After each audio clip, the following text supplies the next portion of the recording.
नमस्कार स्टूडेंट्स। आज के लेक्चर में हम बात करने वाले हैं step response of RL circuit के बारे में। पिछले लेक्चर में हमने कंप्लीट किया था step response of RC circuit. उसी रेफरेंस के साथ हम ये लेक्चर चालू कर रहे हैं step response of RL circuit का। ठीक है। अगर आपने वो समझ लिया है पूरा तो इसमें समझने में कुछ दिक्कत नहीं होगी, क्योंकि हम इसमें थोड़ा सा स्पीड में जा रहे हैं। ठीक है। Now consider the RL circuit that is given in the figure which is replaced by circuit well we are putting the switch. ठीक है, हम ये स्विच पुट करेंगे। ठीक है, इसको थोड़ा पुश करेंगे तो ये क्लोज सर्किट हो जाएगी। उस केस में this R and L will be in series with each other. ठीक है, तब हम बात करते हैं कि we need to find the value of current that is I through the inductor and that is nothing but the response of our RL circuit. ठीक है, तो हमें फाइंड करना है आई ऑफ टी की वैल्यू जब हम इस स्विच को प्रेस करेंगे, इस इंडक्टर के थ्रू करंट है वो कितना पास करेगा। ठीक है, now inductor will oppose the sudden change of current, that is why your I of zero minus, और we can say your I of zero plus and I of zero will be same. ठीक है, so inductor will oppose the sudden change of voltage, that is why we can write this कि switch press करने से पहले while we are switching and after the switch is being closed, the value of current will be equal, because current will not change its value through the inductor instantaneously. It will take some time to change.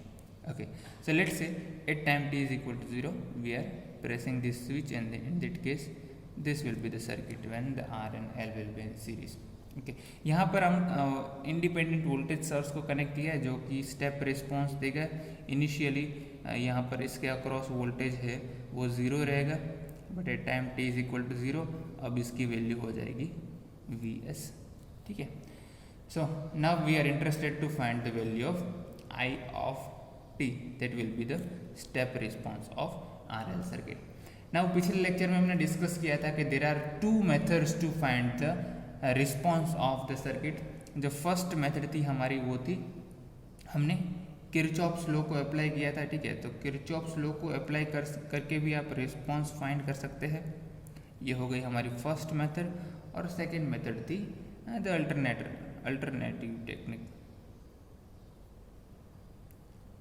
और उस method में हम क्या कर रहे थे कि हम नेचुरल रिस्पॉन्स फाइंड कर रहे थे, फोर्स रिस्पॉन्स फाइंड कर रहे थे, और इसका जो हम सम करेंगे वो हमें देगा हमारा total response. Okay, now let the response that the sum of your natural response और in that case the natural current and the force current. So your total current I can be written as I F plus I N, यानी कि force response plus natural response. Now as the natural response is always decaying exponential, that is why we can write that In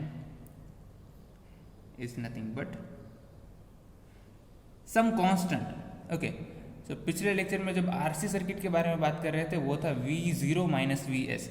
late से V0 minus V S की जगह पर यहाँ पर कोई भी कांस्टेंट है e raise to minus T by tau. ठीक है, जहाँ टाउ है हमारा आर एल सर्किट का टाइम कांस्टेंट जो कि होगा एल बाई आर। ठीक है, नाउ हमें ए की वैल्यू फाइंड करनी है, वो हम अभी करेंगे। ठीक है, दूसरी चीज़ वो है हमारा force response, that is I F. Now the force response is the value of current a long time after the switch is closed. ठीक है, सो इसको अगर हम क्लोज कर देंगे after very long time, after time T tends to infinite, जो हमें current की वैल्यू मिलेगी वो है हमारे आई एफ की value.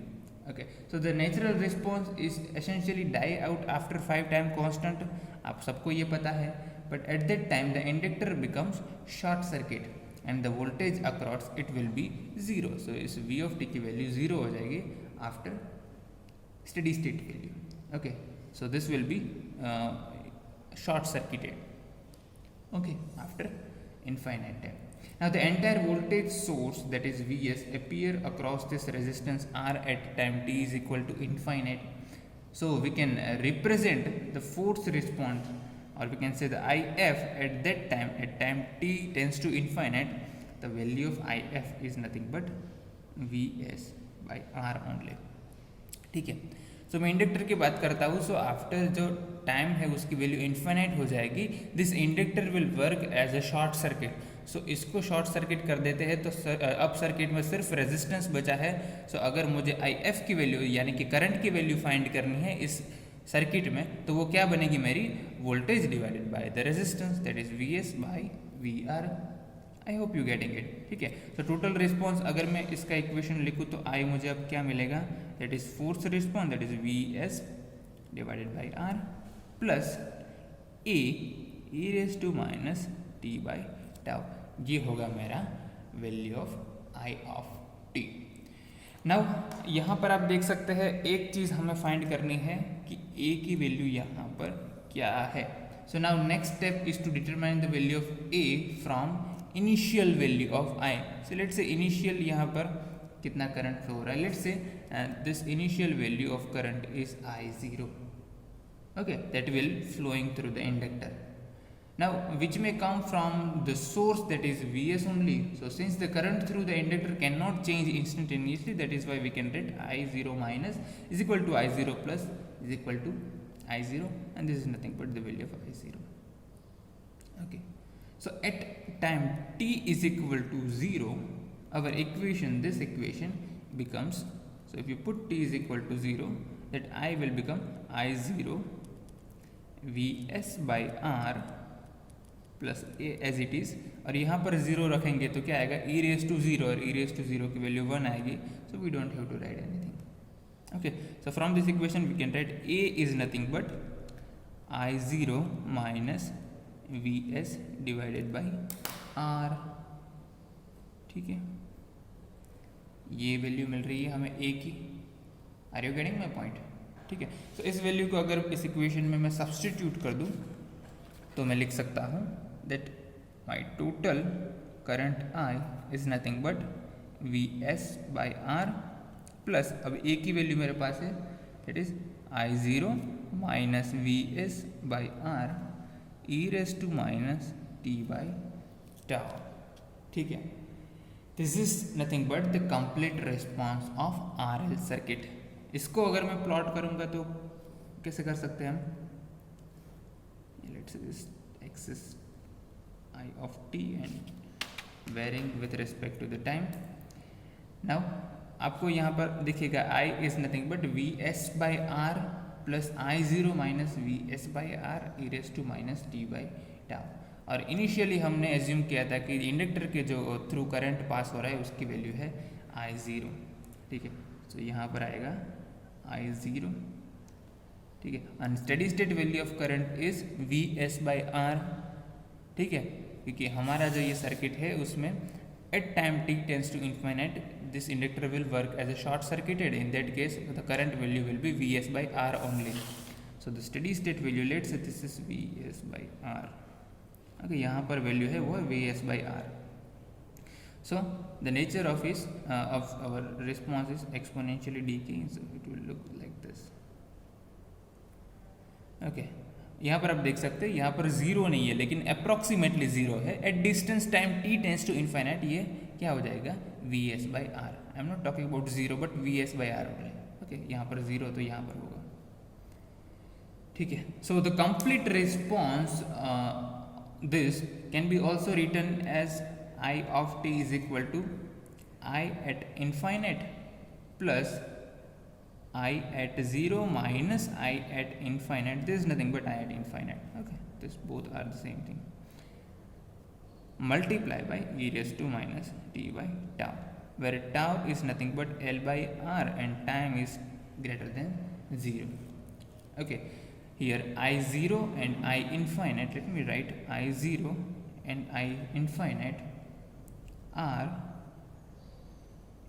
initial and final value of I respectively. Okay, now let's say initially the value of I0, so let's say initially the value of current through the inductor is 0. In that case we can write your I of t is equal to 0 for time t less than 0 and for time t greater than 0 क्या मिलेगा हमें, इस वाले equation जो है हमें इसमें time t is equal to 0 put करेंगे तो क्या मिलेगा हमें, sorry I0 is equal to 0 put करेंगे यहाँ पर तो मिलेगा हमें ये Vs/R। तो Vs/R को हम कॉमन ले सकते हैं, in that case we can write 1 minus A raise to t/τ। ठीक है, ये वैल्यू मिल रही है हमें करंट की for time t greater than 0 when initially there is no current flowing through the inductor. Okay, are you getting my point? इसको अगर मैं प्लॉट करूँ तो मैं कर सकता हूँ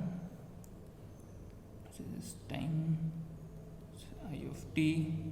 यार आप देख सकते हैं कि इनिशियली वैल्यू होगी 0 but it will going to increase up to which point, up to maximum value that is Vs/R. Okay, so this is called the step response of RL circuit.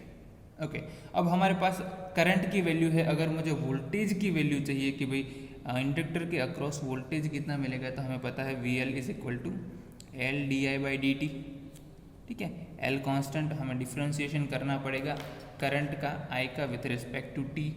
तो अगर मैं वो करूँगा तो मुझे मिलेगा 1/τ R, यहाँ पर Vs भी रहेगा e raise to minus t/τ। ठीक है, और इसका फाइनल आंसर मुझे मिलेगा Vs, क्योंकि τ इज नथिंग बट L/R। तो L/R कैंसिल हो जाएगा, e raise to minus t/τ भी बचेगा। ये होगा आपका v ऑफ t। ठीक है, सो I ऑफ t और v ऑफ t दोनों हम कैलकुलेट कर सकते हैं। सो ये करंट के लिए हमने फाइंड किया, इसको अगर मैं प्लॉट करूँगा तो वो कुछ ऐसा आएगा।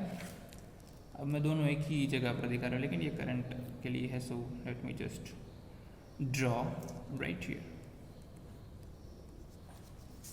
ये v ऑफ t है हमारा, t मैक्सिमम वैल्यू हमारे पास है Vs and this exponentially decaying function. So यहाँ से स्टार्ट करेगा, टाइम जब इंक्रीज होगा so that will be die out after time t tends to infinite. Okay, so ये हो गया हमारा step response of RL circuit.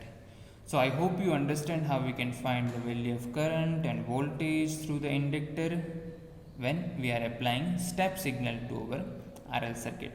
ठीक है, सो ये जिस मेथड से हमने सॉल्व किया है वो है अल्टरनेट मेथड। इसमें हम IFN natural current and force current की वैल्यू फाइंड कर सकते हैं। आप KVL और KCL लगाकर भी इस सर्किट को सॉल्व करके आपको फर्स्ट ऑर्डर डिफरेंशियल इक्वेशन मिलेगा, उसको अगर आप सॉल्व करेंगे तो सेम इक्वेशन उसके केस में भी आप फाइंड करेंगे। ठीक है, लेकिन ये वाला मेथड थोड़ा ईजी है इसलिए हमने ये यूज़ किया। ठीक है, so this is all about today's lecture. When we meet in next lecture we are going to start the second order networks. Thank you so much, see you next time.